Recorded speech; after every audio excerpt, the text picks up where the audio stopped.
cooperation since its first ministerial meeting back in 2011. That's all from me from the Media Center of the 2019 ASEAN-Korea Summit and the first Mekong-KOREA Summit in Bakska, Busan. Back to you, Ganyang, in the studio.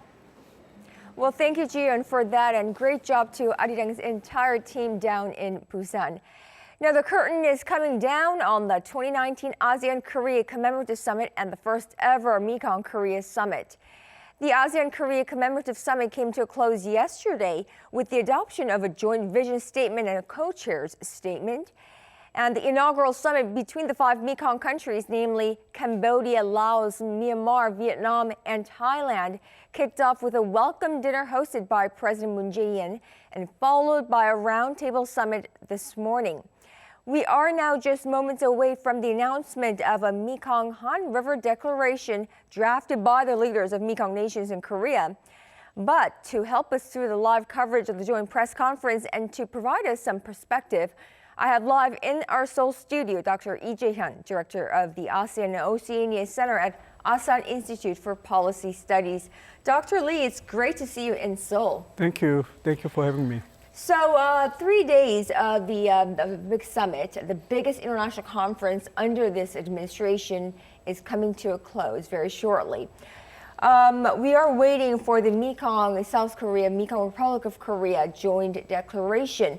Now, what are we expecting? But before that, why is the Republic of Korea singling out the 5 countries in the Mekong region, apart from the ASEAN, and kicking off this inaugural summit? There are a few reasons why the South Korea this time is focusing on Mekong area.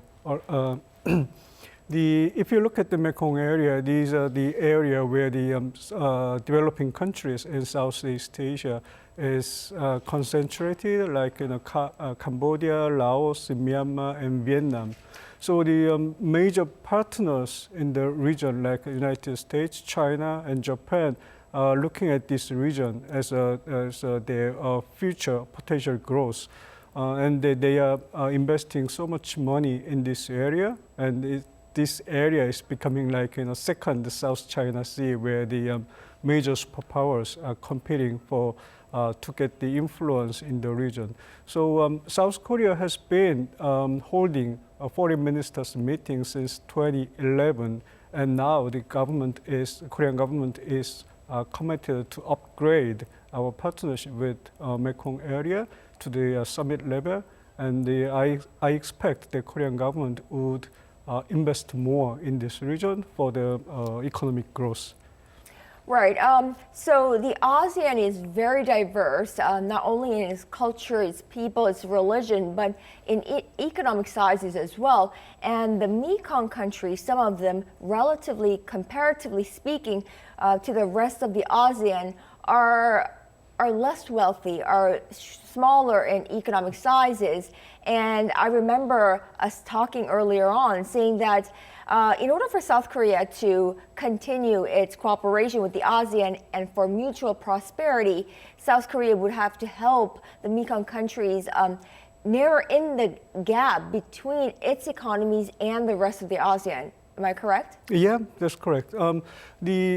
As I mentioned, the developing countries in the Mekong region is kind of a stumbling block for the ASEAN integration. If you look at the whole Southeast Asia, those countries in the maritime Southeast Asia, like Malaysia, Singapore, Brunei, Indonesia, these countries are a little bit better off than Mekong region countries. So this is kind of a task that ASEAN countries has to tackle, the narrowing gap, development gap in the ASEAN region. So the ASEAN countries expect a lot of investment from the outside to develop this region as well.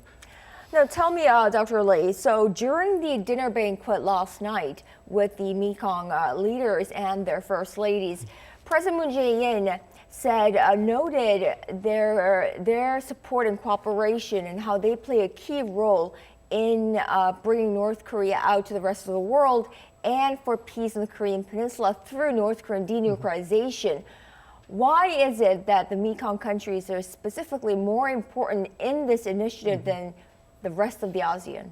Well, if you look at the history of these Mekong countries, especially Myanmar, Cambodia, Laos, and Vietnam, among these, three of them are former communist countries, Vietnam, Cambodia, and Laos. And Cambodia and Vietnam are still communist country, which means they have party-to-party relations with North Korea, and they have the channel of communication with the North Korean leadership. So this is a kind of good channel for South Korea to send the message to North Korean leadership. And also they have some economic relation with North Korea, and also people-to-people exchange.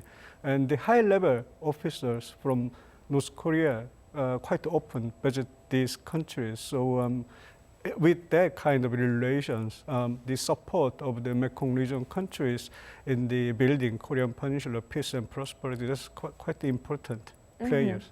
Well, deciding on elevating the status of the Mekong Republic of Korea meetings from ministerial level to summit level, this is the first time that South Korea is attempting to do that under this administration.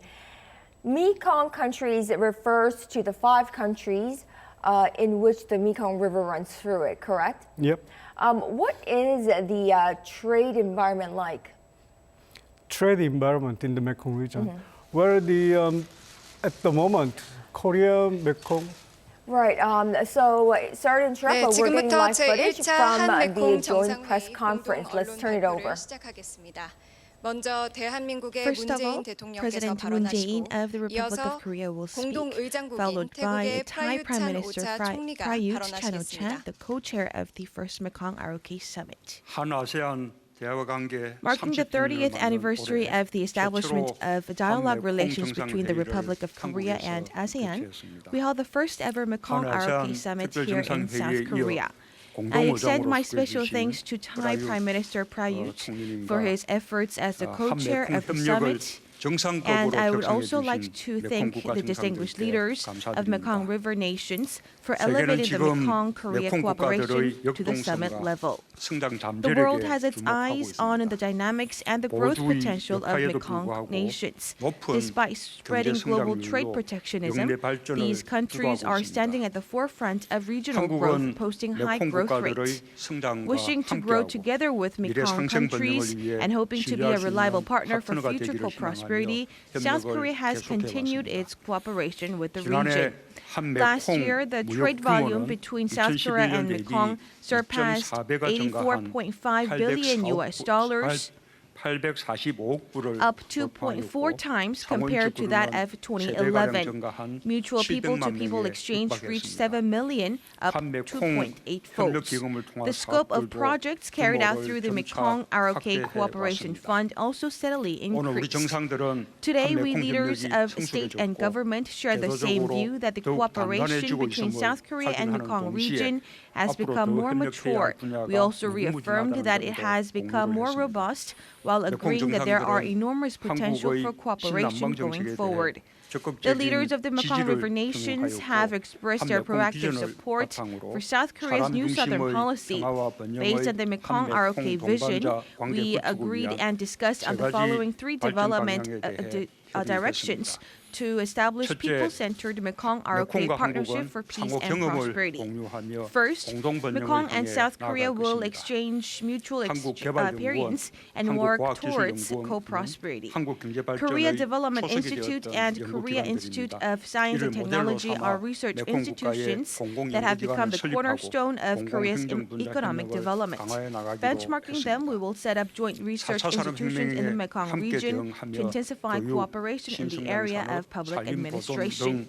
Jointly tackling the 4th Industrial Revolution, we agreed to carry out cooperation projects based on ICT in the areas of education, new growth, industry, and forest conservation.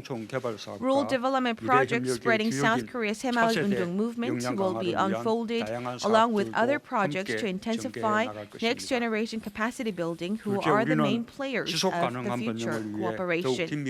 Secondly, we agreed to cooperate closely for sustainable prosperity. We will jointly deal with the transnational threats surrounding the Mekong region and to strengthen cooperation in the areas of biodiversity, biodiversity, water resource management, and forestry. Through the Mekong-ROK Center for Biodiversity to be set up in the Mekong nations, will provide new growth engines for the bioindustry by conserving the abundant species of the Mekong River while discussing and discovering useful biodiversity resources.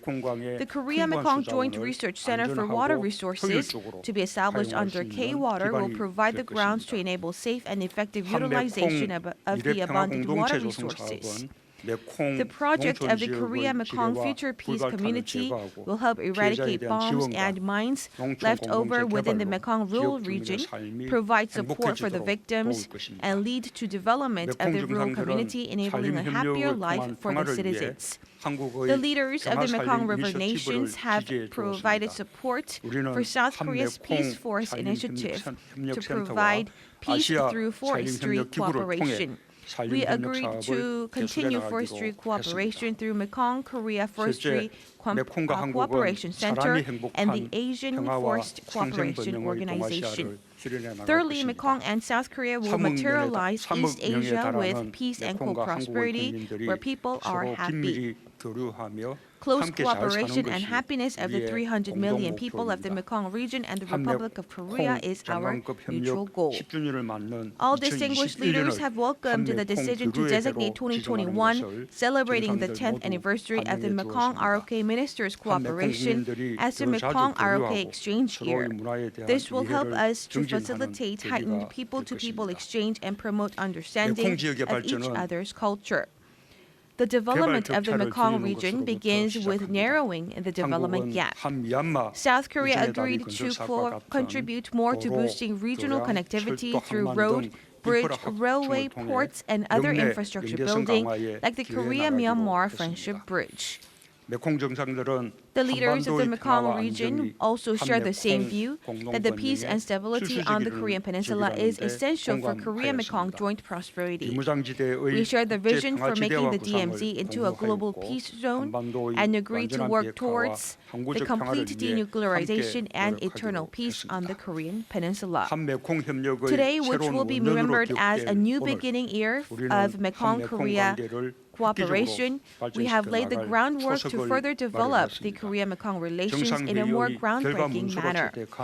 The Mekong-Han River Declaration, adopted today, will be a milestone for us as we move beyond economic cooperation towards partnership for peace, prosperity, and people.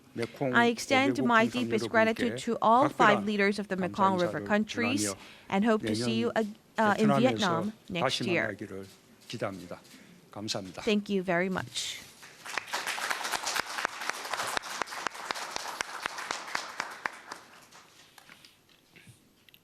สวัสดีครับผมขอขอบคุณพระท่านบุญชัยอิน Good day. I wish to express my sincere appreciation to His Excellency President Moon, the Ministry of Foreign Affairs, as well as all related agencies of both countries, for helping to make today's historic summit a success.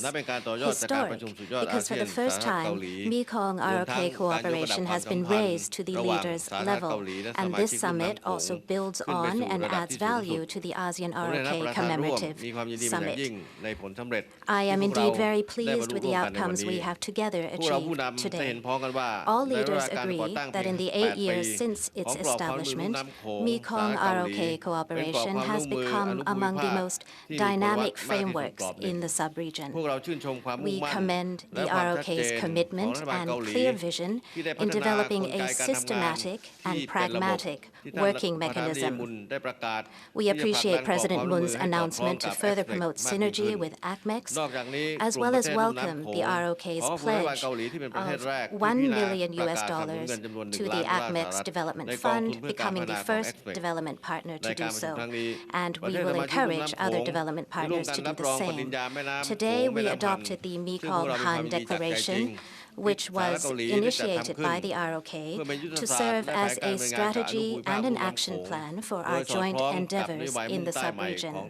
The declaration is in line with President Moon's new Southern policy and his vision on Mekong-ROK cooperation announced last September during his visit to the region. Furthermore, it complements the ACMEX Master Plan for Sustainable Development in the Mekong sub-region. I commend the ROK on its efforts to develop our cooperation cooperation framework by introducing 4 key elements, namely a clear action plan, funding through the Mekong-ROK Cooperation Fund, coordinating agency, which is the Mekong Institute, and a private sector forum. During the meeting, I proposed 3 main points in line with the 3 pillars of the New Southern Policy as follows. First, on people, Thailand will support closer people-to-people exchange between the ROK and the Mekong countries through education cooperation.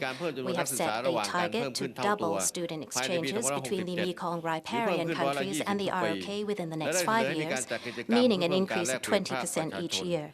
We also propose more activities to promote people-to-people exchanges, such as those of academics and lecturers, and Thailand stands ready to support the ROK's initiative on a Cultural and Education Exchange Year 2021 to celebrate the 10th anniversary of our cooperation. I also emphasize the need to address the issue of our aging societies, which is a challenge that we all face. In this regard, Thailand has promoted universal health coverage and supports related plans that the ROK has for the Mekong sub-region, and we are ready to share our experiences with member countries in this regard.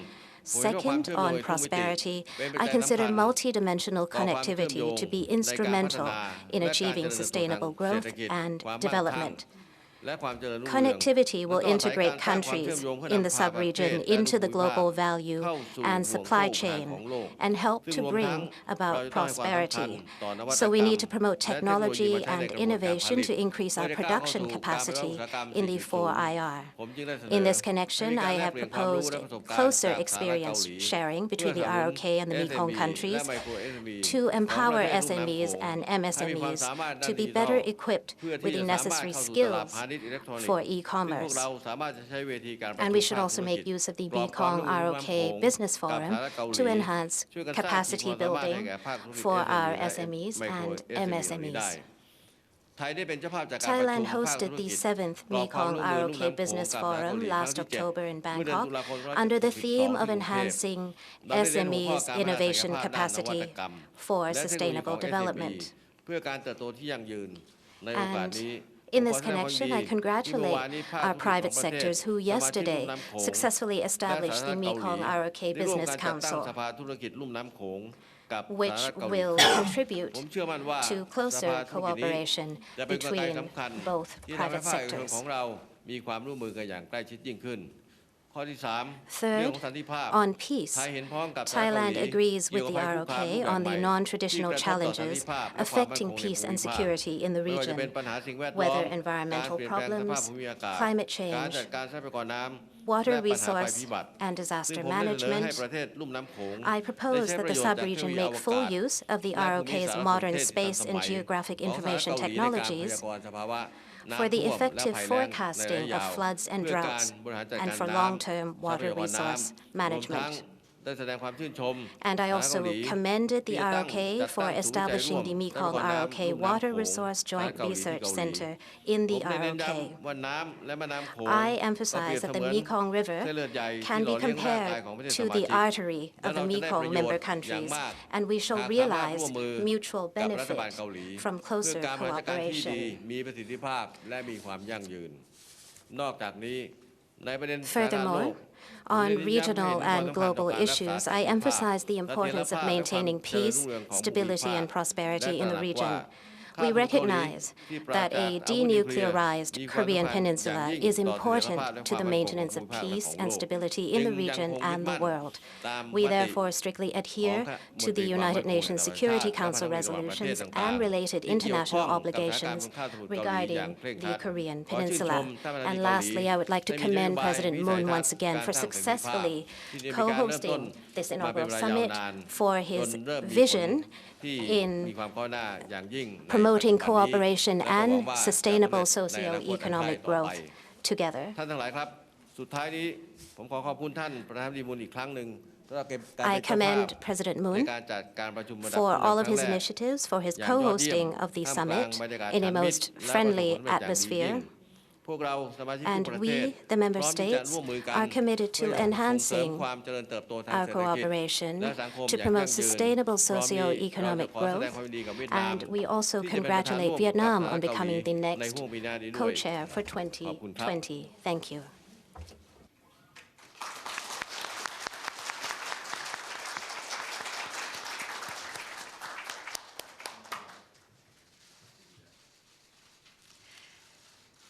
네, 이상으로 제1차 한메콩 정상회의 공동 언론 발표를 This concludes 마치겠습니다. So you just saw on the ground there in Busan, President Moon Jae-in and Thai Prime Minister Prayut Chan-o-cha giving the last joint declaration of the Mekong Republic of Korea Summit, the first ever that was, and the first ever Mekong-Han River Declaration for establishing partnership for peace, prosperity, and people. Now, Dr. Lee, so what was your overall impression of this statement? I mean, to me, it seems very, very similar to the joint declaration that we saw yesterday between ASEAN and the Republic of Korea. Some things that stand out to me that are new in this declaration are maybe the official development assistance program, Right. maybe the waterways, the biodiversity, the resources management that Republic of Korea will be developing in Mekong countries. What else was new, and why are these added in this declaration as opposed to the other one? First of all, I have to mention that this Mekong-Han River Declaration also have the elements of peace, prosperity, and people, the principle of the New Southern Policy as indicated in the title. And as you mentioned, the whole document is largely focused on development cooperation, and it shows South Korea's commitment to help those developing countries out in the Mekong region. And for me, there were a few points quite interesting. Was that first, President Moon Jae-in mentioned education in this document. So these countries, especially the Cambodia, Laos, Myanmar, the infrastructure for education is quite poor. The primary education and secondary education especially. But South Korea has strengths in these areas. So we can share our experience, and we can support their infrastructure to develop their primary and secondary education. That's one thing. And the second is as you just mentioned, South Korea, Korea is going to set up jointly with the Mekong countries what we call Mekong Biodiversity Center. The Mekong is a home of so many species, and they have got great variety of biodiversity in the Mekong area. So when the Mekong countries are committed to develop their economies, then it is expected that the biodiversity could be endangered, under threat. So this is quite important for sustainable development of the region. Those are the main points that I got. Now, President Moon Jae-in also mentioned strengthening cooperation in the development of rural areas, agricultural development, rural development in these Mekong regions. And as an example, he gave the South Korea's Semaul movement, which was in the 1970s. How is South Korea going to use that experience and apply it in the Mekong region? First of all, the agricultural and rural development is quite important for these countries, although these countries are interested in developing manufacturing industries and the ICT as well. But for the interest of ordinary people, this rural development and agriculture is quite important. I mean, it is good. It is a vital element for general social stability. So the rural and agricultural development is quite important. And the South Korea's Semaul, of course, movement has some lesson to teach in these countries. I mean, South Korea can share what we have done and what was kind of shortcomings of Semaul movement and what was the merit of Semaul movement, so that they can accommodate this movement and adopt in their own context. So why is South Korea trying to bring these few countries in the Mekong region that are particularly underdeveloped? Why is South Korea trying to bring them up to par with the rest of the ASEAN? I guess I just mentioned briefly in the earlier question. For the ASEAN's interest, the ASEAN is trying to integrate economically, politically, and socio-culturally. And if they have a big economic gap within themselves, it will be quite difficult for integration. So they have to reduce the development gap within ASEAN countries. And South Korea's development cooperation with the Mekong country will contribute to reducing, narrowing the development gap among the Mekong countries. And also the economic growth of the Mekong country will be the South Korea's future market. If this economic growth, then that means the South Korean companies have more opportunity to export and invest in these countries. So the Mekong, especially among Southeast Asian countries, is kind of a future for South Korea's economy. So it looks like the Mekong-Han River Declaration encompasses people for inclusive society, similar to the one between ASEAN and the Republic of Korea, prosperity by sharing experience a little more extensively here than the ASEAN draft, and peace for sustainable development. Which areas in particular lacks a bit of content, would you say? I would say the peace area. Especially in the Mekong area, Korean government is focusing on the peace of ordinary people. When we talk about peace or security, we usually talk about national security and national peace. But in the Mekong area, what is really important is the people's peace and people's prosperity, the ordinary people. And of course, this declaration has got some elements about the ordinary people, but we have to mind more about this peace element of ordinary people in the Mekong area. Was North Korea cooperation with these Mekong countries to denuclearize North Korea, to bring peace in the Korean Peninsula, was it sufficiently addressed in this draft? Oh yeah, of course. The Mekong leaders, they showed support for South Korea's effort to bring peace and prosperity in the Korean Peninsula. And if I add a little bit more, yesterday, Korea-ASEAN Summit declaration, the chairman's statement, there were a lot of mention about Korean Peninsula's peace and prosperity, and they offered again ARF and other ASEAN Center, the regional multilateral cooperation, as the venue for North and South dialogue and talk and negotiation. Now, finally, a key takeaway from the 2 days of the ASEAN Republic of Korea Summit, as well as the first Mekong Republic of Korea Summit. What is the key takeaway for you? I would say that the whole summit were quite successful, and it's got good synergy with the New Southern policy. And what is really important from now on is that Korean government has to push the New Southern policy forward, and then we have to show that this is the outcome, this is the tangible result of Korea-ASEAN cooperation to the ASEAN audience as well as the Korean audience. That is the task we have to do from now on. Absolutely. Well, Dr. Lee Jae-hyun, many thanks to you for your valuable insights, for your coverage all throughout the ASEAN Republic of Korea Summit, as well as the Mekong Republic of Korea Summit. We always appreciate your valuable insights. Thank you. And that brings us to the end of our live coverage of the leaders' announcement of the Mekong-Han River Declaration for People, Prosperity, and Peace. Now, shifting gears, President Moon Jae-in just earlier today during the declaration emphasized that Mekong countries are South Korea's key partners in his administration's new southern policy, and that together they can open a new era of co-prosperity. 한국의 경험이 메콩의 역동성과 손을 잡으면 한강의 기적이 메콩강의 기적으로 이어질 것입니다.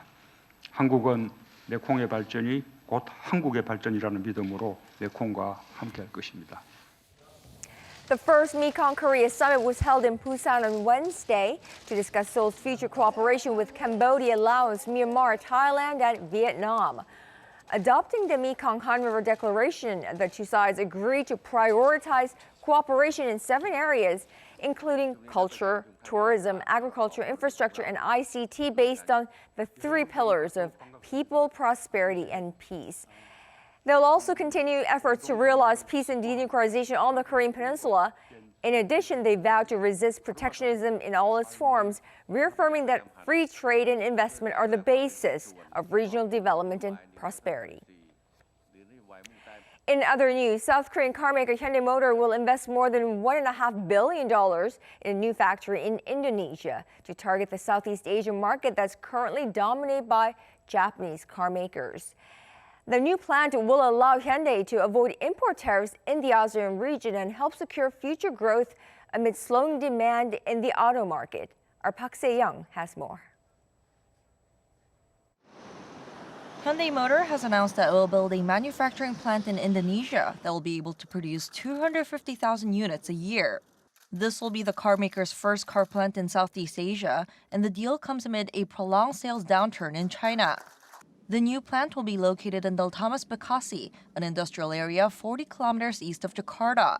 Hyundai Motor said it will invest approximately $1.55 billion in the new factory from now until 2030, including product development and operation costs.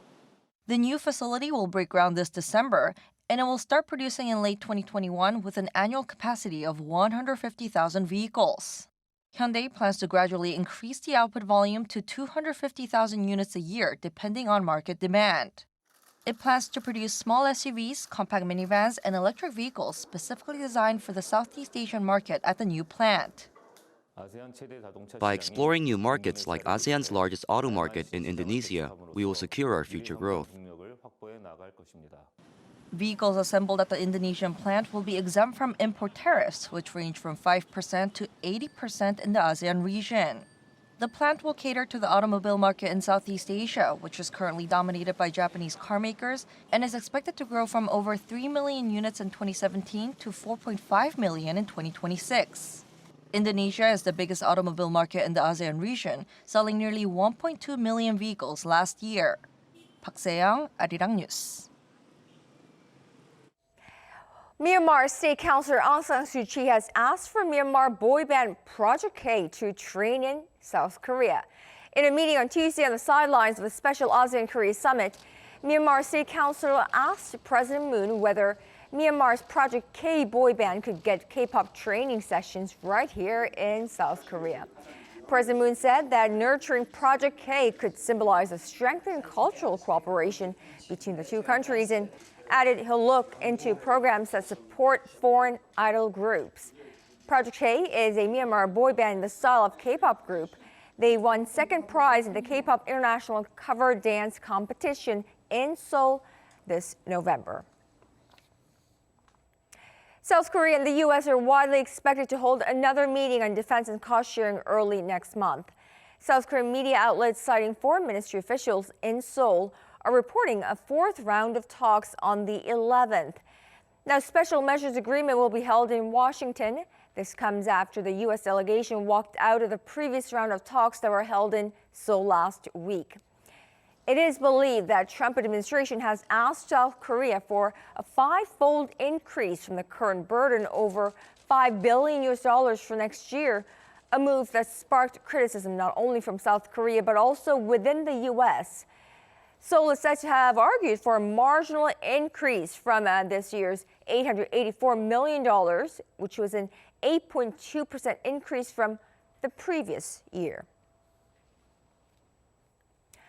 According to a new book on the Trump administration, President Trump has claimed that war with North Korea could have killed up to 100 million people. Trump also said that the U.S. is spending way too much money on defense costs in South Korea. Our Choi Jung-yoon has this report. U.S. President Donald Trump's thoughts on North Korea and defense sharing costs with Seoul were revealed in a book, Inside Trump's White House, written by Doug Wedd. In an interview for the book, Trump estimated as many as 100 million people would have been killed if the U.S. had gone to war with the North under the previous Obama administration, and that it would have happened if Obama had stayed in the office. He didn't give specific reasons on such comments. Trump added that Seoul is very close to the border of the North and about 30 million people are living there while the North has a wide range of weapons. Trump also said that North Korea doesn't need a nuclear weapon to create one of the greatest calamities in history, and that such catastrophe would have happened if Trump himself hadn't gone in strong on the North at the start of his term. According to the author, the North Korean leader Kim Jong-un seeks to formally end the Korean War, which ended in an armistice, not a peace treaty. The book also mentioned Trump's negative thoughts on sharing defense costs. Mentioning the Terminal High Altitude Area Defense System placed in South Korea, Trump claimed that the U.S. was giving too much and was getting nothing. Trump also complained to Wedd that the rich allies are, quote, ripping off the U.S. and around $4.5 billion are spent to defend South Korea every year. Choi Jung-yoon, Arirang News. The U.S. and China may be nearing a deal to end their trade war. That's according to U.S. President Donald Trump. Speaking at the White House Tuesday, Trump said Washington was in the final throes of work on a deal that would defuse the 16-month-long trade war. He added it would be one of the most important deals in trade ever. However, President Trump also underscored Washington's support for pro-democracy protesters in Hong Kong, which observers say could have an impact on relations with China. But Trump reiterated his good relationship with Chinese people Xi Jinping, saying he expected Xi to ensure a positive outcome in Hong Kong. Meanwhile, a 6.4 magnitude earthquake hit Albania Tuesday, leaving at least 22 people dead and 600 others injured. The tremor struck just northwest of the capital, Tirana, just before 4 a.m. Tuesday local time, destroying homes and bringing several strong aftershocks. Tuesday's earthquake has been described as the strongest one to hit the country in almost a century. Now, Albania's prime minister promised that rescue operations would continue patiently and thoroughly to the end, and the European Commission said it had deployed rescue teams from Italy, Greece, and Romania to boost the search efforts. The International Day of Clean Air for Blue Skies has been designated by the United Nations as a day to raise awareness about air pollution around the world and strengthen international cooperation and efforts to create more clean air. The idea was first touted by President Moon Jae-in in September and adopted as a resolution at the UN General Assembly. For details, here's our Lee Seung-jae. At the UN Climate Action Summit convened by the UN Secretary General in September, South Korean President Moon Jae-in proposed the designation of an International Day for Blue Skies. Fast forward to Tuesday, and the Second Committee of the UN General Assembly adopted the resolution by consensus. Officially called the International Day of Clean Air for Blue Skies, September 7th will mark a day to raise awareness about air pollution around the world and to strengthen international cooperation and efforts to reduce pollution. It's also the first International Day proposed by South Korea and enacted by the UN, and the first air pollution-related resolution passed by the Second Committee of the UN General Assembly. 22 countries, including South Korea, the US, and Israel, took part in the joint proposal. The resolution emphasizes the significant risk to the environment and human health caused by air pollution worldwide. However, Jo Hyun, the permanent representative of South Korea to the UN, says the resolution is just the beginning and not the end point, adding the true value of the decision depends on what the international community does to solve the issue. Lee Seung-jae, Arirang News.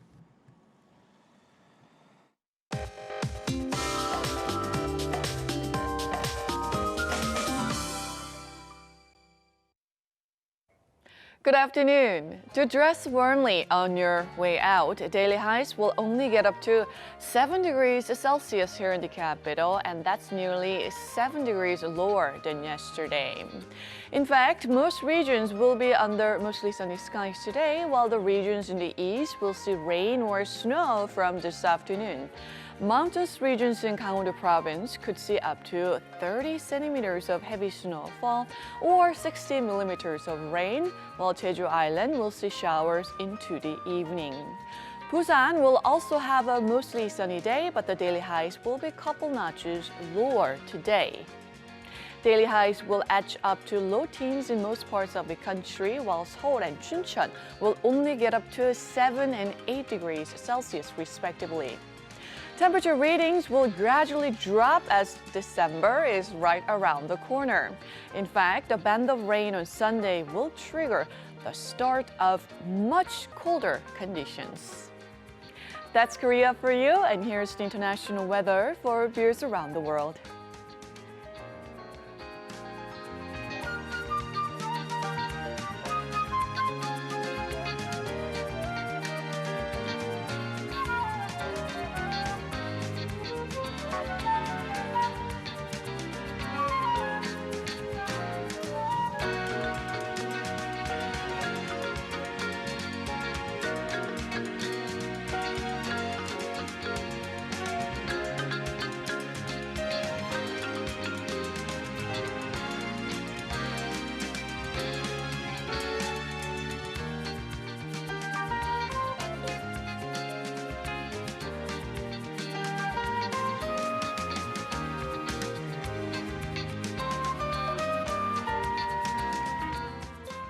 And that wraps up our 12 noon edition of Arirang News. I'm Moon Gun-young. Thank you for watching. Stay tuned to Arirang for more of the day's latest all throughout the day. Bye-bye.